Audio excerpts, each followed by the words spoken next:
E D പലർക്കും വലിയൊരു പ്രശ്നമായിട്ടുള്ളൊരു കാര്യമാണ് ഇറക്ടൈൽ ഡിസ്ഫങ്ഷൻ. ഡോക്ടർമാരുടെ അടുത്ത് തുറന്ന് പറയാനായിട്ടത് മടിയാണ്. ഡോക്ടർമാർക്കും അതിനെ അഡ്രസ്സ് ചെയ്യാനായിട്ട് ഒരു സങ്കോചമുണ്ട്. എന്നാൽ ഡോക്ടർമാർക്കും രോഗികൾക്കും ഈ ഒരു കാര്യം ഇതൊരു ലക്ഷറി അല്ല, നമ്മുടെ ബേസിക് ഹ്യൂമൻ റൈറ്റാണ് എന്നുള്ള കാര്യം മനസ്സിലാക്കണം. നിങ്ങൾക്ക് ഇഷ്ടമുള്ള ഒരു സുഹൃത്തിനെ പോലെ സംസാരിക്കാവുന്ന ഒരു ഡോക്ടറിൻ്റെ അടുത്ത് ചെന്ന് ഇത് വ്യക്തമായിട്ട് പറഞ്ഞ് അതിന് വേണ്ട ട്രീറ്റ്മെൻറ്റ് ചെയ്യുക തന്നെ വേണം.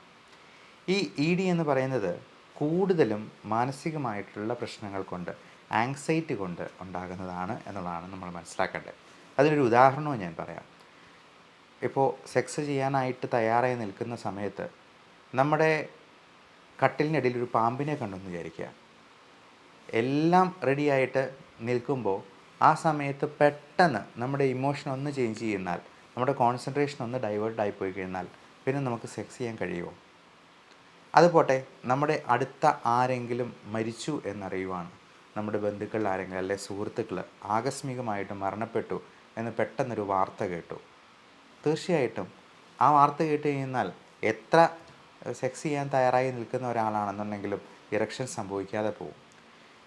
സെക്സിൽ പുരുഷനും സ്ത്രീയും രണ്ട് തരത്തിലുള്ള റോൾസാണ് പ്ലേ ചെയ്യുന്നത്. സ്ത്രീ അതിനകത്തൊരു പാസീവ് പാർട്ട്ണർ മാത്രമാണ്, അതിൽ പുരുഷനാണ് ആക്റ്റീവ് പാർട്ട്ണറായിട്ടുള്ളത്. അപ്പോൾ പുരുഷന് ഇറക്ഷൻ ഉണ്ടാവണമെങ്കിൽ അദ്ദേഹത്തിൻ്റെ മാനസിക നില അത്രയധികം കോൺസെൻട്രേറ്റഡ് ആയിട്ട് അതിനു വേണ്ടി സന്നദ്ധരായിരിക്കണം. അപ്പോൾ അതിന് പലപ്പോഴും പറ്റാതെ വരുമ്പോൾ നമ്മൾ തന്നെ നമ്മുടെ മനസ്സിനെ ഓർമ്മിപ്പിക്കേണ്ട ഒരു കാര്യമുണ്ട്. ഇത് സാധാരണ രീതിയിലുള്ള പ്രകൃതിയുടെ ചോദന പ്രകാരം ഉണ്ടാകുന്ന ഒരു പ്രതിഭാസമാണ്. നമ്മൾ ഭക്ഷണം കഴിക്കുന്ന പോലെ അല്ലെങ്കിൽ മൂത്രം ഒഴിക്കുന്നത് പോലെ തന്നെ അത്രയും സിമ്പിളായിട്ടൊരു കാര്യമാണ് എന്ന് നമ്മുടെ മനസ്സിനെ ഓർമ്മിപ്പിക്കണം. ഇതൊരു സിമ്പിൾ കാര്യമാണ് എന്ന് ഓർമ്മിപ്പിച്ചുകൊണ്ട് തന്നെ ഇതിലേക്ക് പോകാനായിട്ട് ശ്രദ്ധിക്കുക. അതല്ല ഇതൊരു വലിയ കാര്യമാണ് എന്നിങ്ങനെ ആലോചിച്ച് തന്നെ അത് ചെയ്യുമ്പോൾ തീർച്ചയായിട്ടും അതിനകത്ത് അപാകതകൾ ഉണ്ടാകാനുള്ള സാധ്യതയുണ്ട്.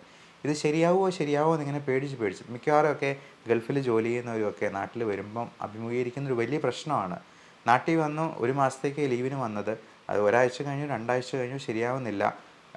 അങ്ങനെ ശരിയാകാതെ വന്നു കഴിഞ്ഞപ്പോഴത്തേക്കും ആദ്യത്തെ 1-2 പ്രാവശ്യം കഴിഞ്ഞപ്പോൾ തന്നെ പിന്നെ ഭയങ്കര പേടിയായി. പിന്നെ ഓരോ പ്രാവശ്യം ചെല്ലുമ്പോഴും ഇത് ശരിയാവുമോ എന്നുള്ള പേടിക്കുകയും ചെയ്യും, ശരിയാകാതെ പോവുകയും ചെയ്യും.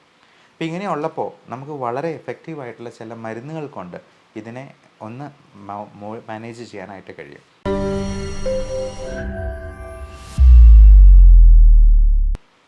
ഏറ്റവും പ്രധാനമായിട്ടും നമ്മൾ ഇതിനുള്ള വൈറ്റമിൻ സപ്ലിമെൻറ്റ് കൊടുക്കാറുണ്ട്. L-ആർജിനിൻ, കോഎൻസൈം Q. ഇതൊക്കെ നമ്മുടെ രക്തയോട്ടം പ്രോപ്പർ ആകാനായിട്ടും വേറെ ബ്ലോക്കുകളൊന്നും ഉണ്ടാകാതിരിക്കാനും ഒക്കെ സഹായിക്കുന്ന സംഗതിയാണ്.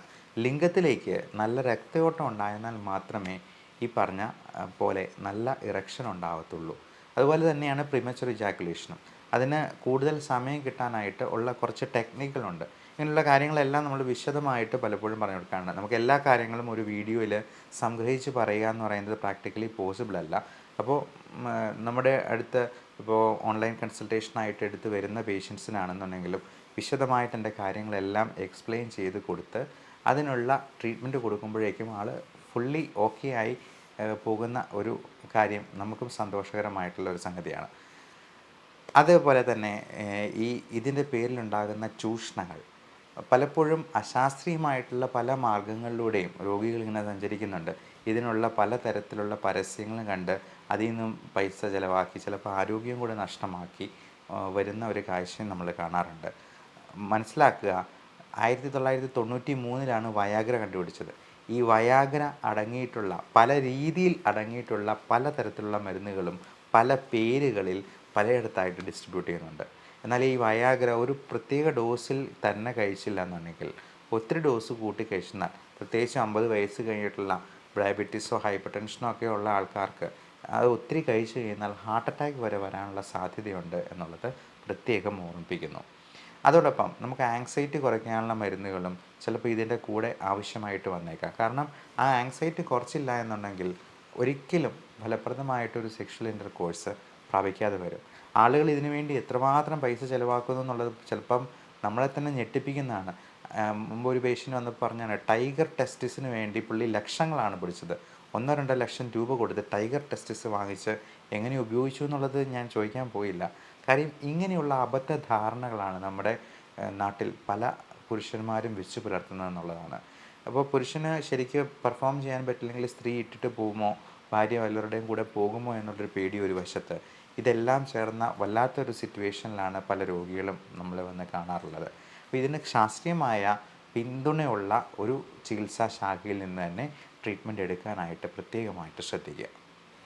ഏറ്റവും കൂടുതൽ ഇതിന് ഓർഗാനിക്കായിട്ടുള്ള ഫങ്ഷണൽ ഇ ഡി എന്നും ഓർഗാനിക് ഇ ഡി എന്നും രണ്ടായിട്ട് തിരിക്കാം. ഫങ്ഷണൽ ഇ ഡി ആണ് ഞാൻ ആദ്യം പറഞ്ഞ ആങ്സൈറ്റി മൂലമുള്ള, ഉത്കണ്ഠ മൂലമുള്ള പ്രശ്നങ്ങൾ. ഓർഗാനിക് ഇ ഡിയിൽ ഏറ്റവും കൂടുതൽ കാരണം വരുന്നത് പ്രമേഹമാണ്, 2 പുകവലിയാണ്. പുകവലിയും പ്രമേഹവും എല്ലാം രക്തക്കൊഴലുകളെ ചുരുക്കുന്നതാണ്.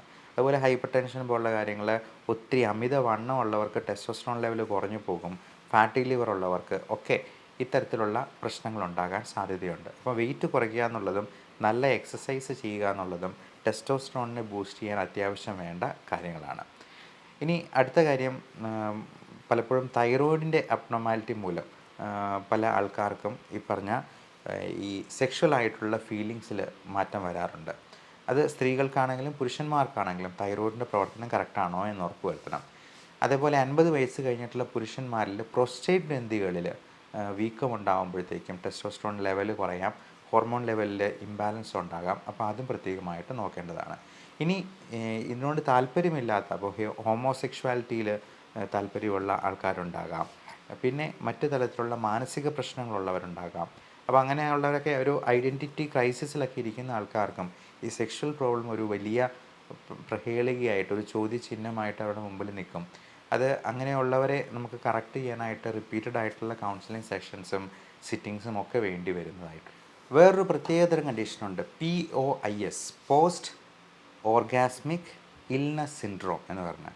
അതായത് ഓർഗാസം, രതിമൂർച്ച സംഭവിച്ചതിന് ശേഷം, ഇജാക്കുലേഷൻ സംഭവിച്ചതിന് ശേഷം ഭയങ്കരമായ തലകറക്കം, തലവേദന, ഭയങ്കര ക്ഷീണം, എണീറ്റ് നിൽക്കാൻ പോലും പറ്റാതെ വരുന്ന അങ്ങനെയുള്ള പല കണ്ടീഷൻസും, നമുക്ക് പോലും അറിയാൻ മേലാത്ത പല അസുഖങ്ങളുമൊക്കെ ചിലപ്പോൾ നമ്മുടെ ചുറ്റുവട്ടത്ത് തന്നെ ഉണ്ടാകാം. അതിന് മറ്റൊരു പേര് പറയും ധാറ്റ് സിൻഡ്രോം എന്ന്, DHAT സിൻഡ്രോം എന്നുള്ളത്. അപ്പോൾ ഈ ധാറ്റ് സിൻഡ്രോമും POIS ഒക്കെ നമുക്ക് ട്രീറ്റ് ചെയ്യുന്നത് കോഗ്നിറ്റീവ് ബിഹേവിയർ തെറാപ്പി വഴിയും, അത് സൈക്കോളജി കൗൺസിലിങ്ങിൻ്റെ ഒരു ഭാഗമാണ്.